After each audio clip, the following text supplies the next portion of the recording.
दरवाजा छोटा ही रहने दो अपने मकान का साहब।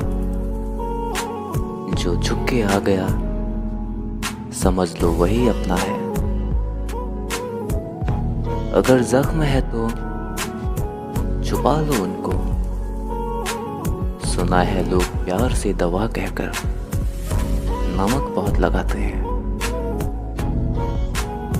गलत फहमी के किस्से इस कदर दिलचस्प है शहर में कि हर ईंट सोचती है दीवार मुझ पे ही टिकी है। जिंदगी जला दी हमने जब जैसी जलानी थी। अब धुएं पर तमाशा कैसा और राख पर बहस कैसी।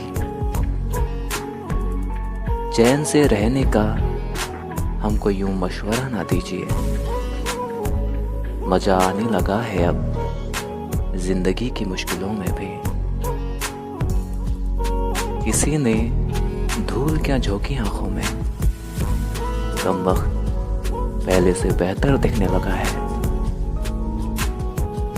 रास आ गए कुछ लोगों को हम, कुछ लोगों को ये बात भी रास नहीं आई। बुरा तो सबने बताया हमें, लेकिन ज्यादा नहीं। वो एक शख्स लाओ जिसका बुरा किया हो मैंने।